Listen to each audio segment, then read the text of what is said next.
आज जो है हम लोग अपना एक नया अध्याय देखेंगे। अध्याय नंबर जो है हमारा क्या है, ये 13वां, यानी हमारे कक्षा 6वीं के गणित का जो अध्याय ये 13 है।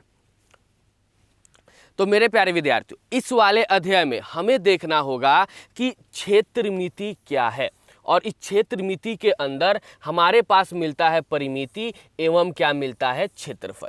यानी ये वाला जो अध्याय है ये हमारी आकृतियों से क्या करता है।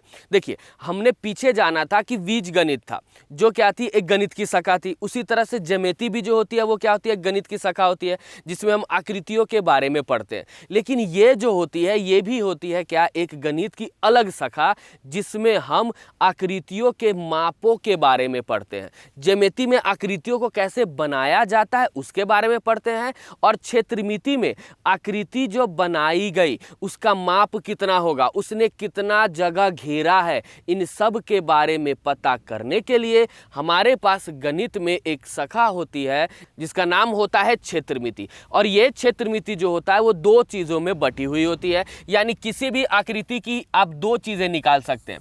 पहला होता है क्या, तो परिमाप, और दूसरा क्या हो जाता है, क्षेत्रफल। यानी कोई भी अगर बंद आकृति आपको मिले तो आप उसके परिमाप का पता कर सकते हैं और आप उसके क्षेत्रफल का पता कर सकते हैं। तो इस वाले अध्याय में हम अलग अलग बंद आकृतियों के परिमाप और उनके क्षेत्रफल को किस प्रकार से निकाला जाता है उसके बारे में पढ़ेंगे, और यहाँ पर उनके अलग अलग सूत्रों को भी देखेंगे।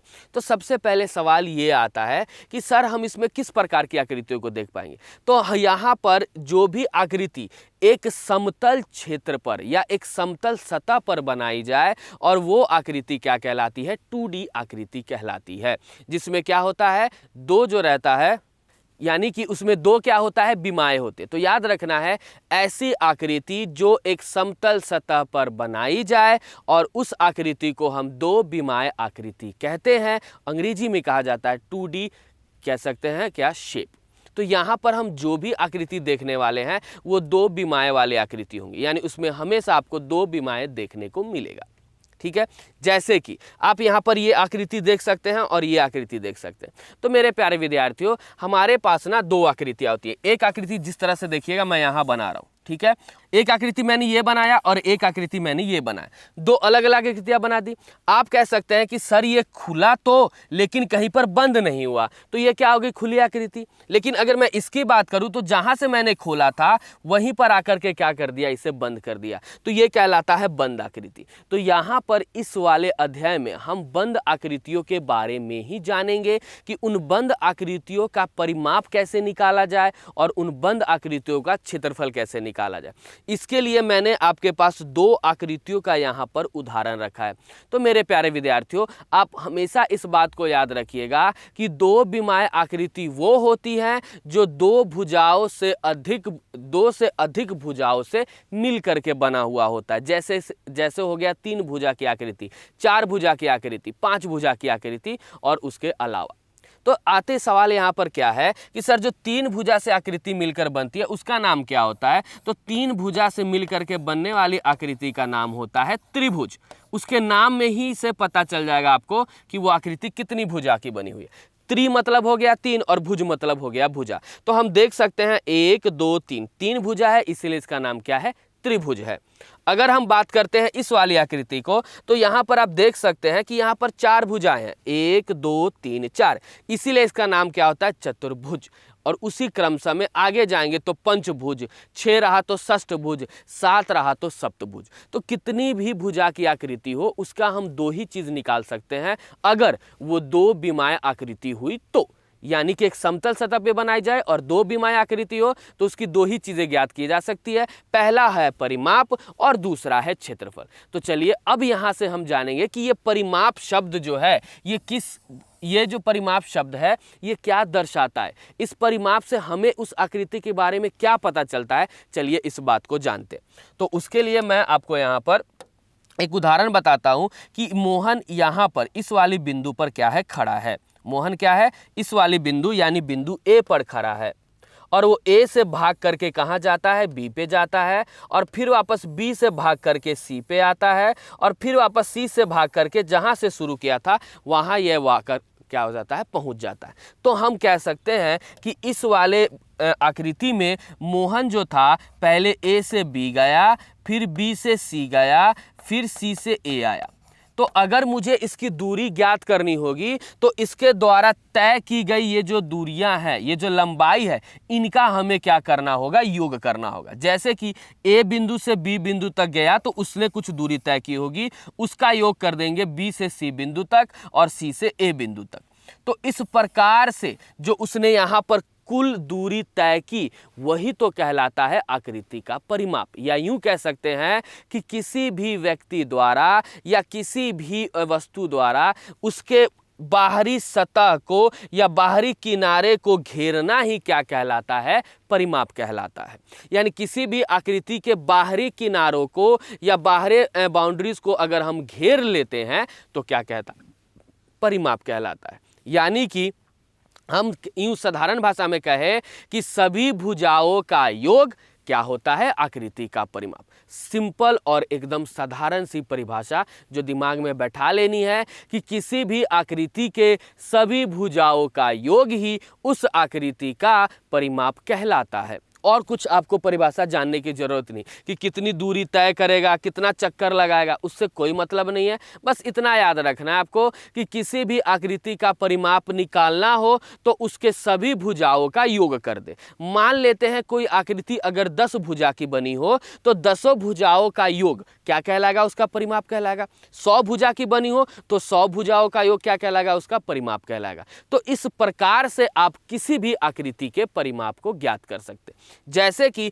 अगर मैं बात करता हूं इस आकृति का, तो हमने परिभाषा क्या पढ़ा अभी, तो हमने परिभाषा पढ़ा सर कि जितनी भी भुजा हो उस आकृति की, उन सभी भुजाओं का योग। तो हम जानते हैं यहां पर कितनी भुजा है, 4 भुजा है। तो हम कह सकते हैं ना, भुजा ए बी जोड़ भुजा बी सी जोड़ भुजा सी डी जोड़ भुजा डी ए। तो इन सभी भुजाओं को जोड़ा जाए और जोड़ करके जो लंबाई या जो दूरी या जो कह सकते हैं हमें यहाँ पर इसकी माप पता चलेगी, उसी का नाम परिमाप होता है।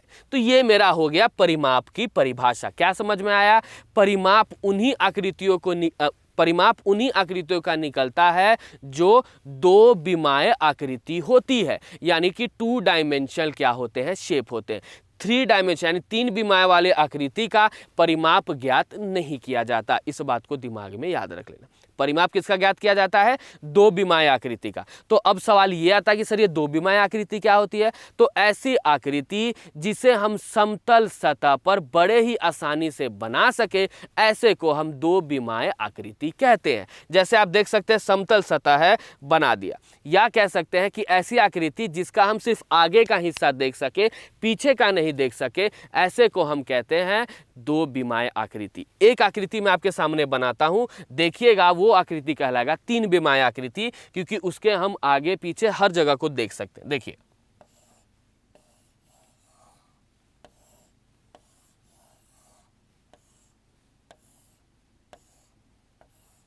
तो जरा इस आकृति को देखिए। इस आकृति को देखने के बाद आप कह सकते हैं कि हाँ सर ये जो है 3 विमाएं वाला आकृति है। कैसे? हम इसका आगे का भी भाग देख पा रहे हैं, ऊपर भी देख पा रहे हैं, नीचे भी देख पा रहे हैं, दाएं बाएं आगे पीछे सब देख पा रहे हैं। लेकिन अगर मैं इस 2 विमाएं आकृति की बात करूं तो सिर्फ इसके आगे का ही हिस्सा देख पाऊंगा।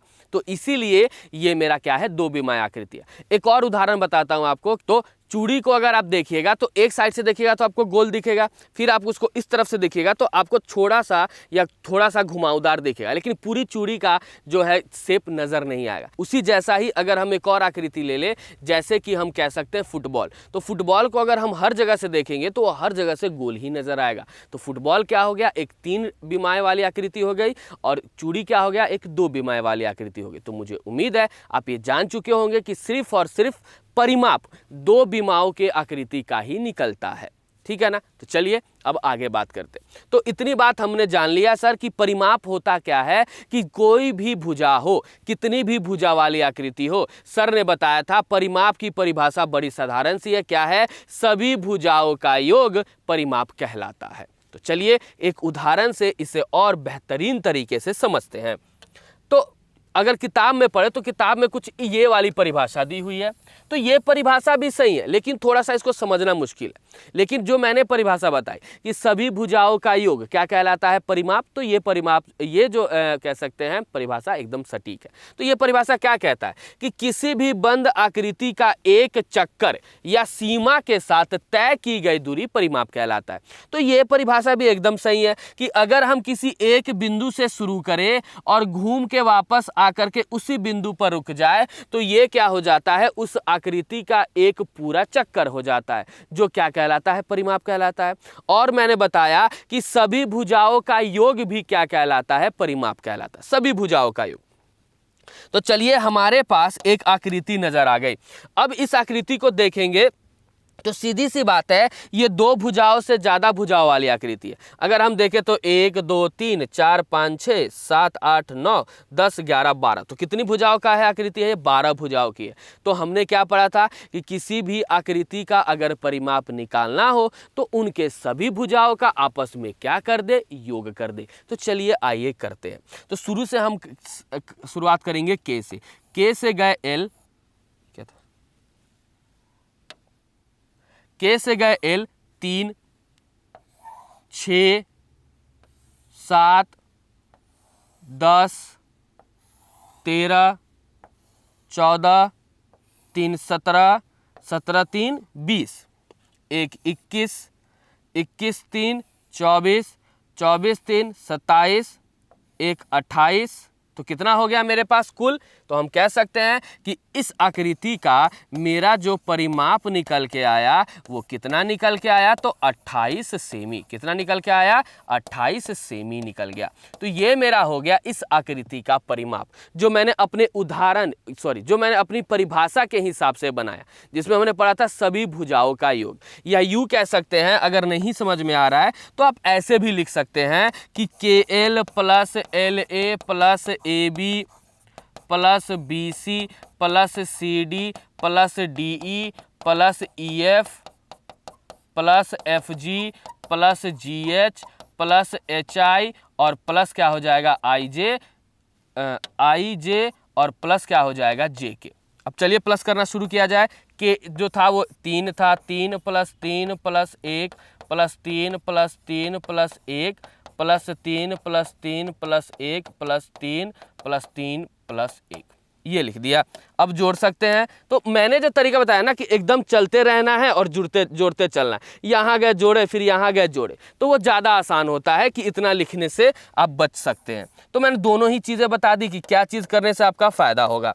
तो यहाँ देखेंगे तो 3 प्लस 3 6 प्लस 1 7 3 10 3 13 1 14 3 17 3 20 1 21 3 हो गया आपका 24 3 27 और 1 क्या हो गया 28। तो ऐसे भी जोड़ने पर 28 आ रहा है और मेरे तरीके से जाने पर भी 28 आ रहा है। तो आपको याद रखना है कि गणित कहता है कि प्रश्न को जितने सरल तरीके से और जितने स्मार्ट तरीके से आप उसका उत्तर निकालेंगे, उससे देख करके अध्यापक उतना ही ज़्यादा खुश होगा, क्योंकि ये सब सारे बच्चे जो होते हैं वो यही तरीका इस्तेमाल करते हैं। लेकिन आपको जो है ये तरीका इस्तेमाल बिल्कुल नहीं करना। आपको सीधा सा क्या कर देना है, जोड़ करके आंसर को क्या कर देना है, लिख देना है। तो बात समझ में आ गई ना कि किसी भी आकृति का परिमाप उसकी भुजाओं का ही योग होता है।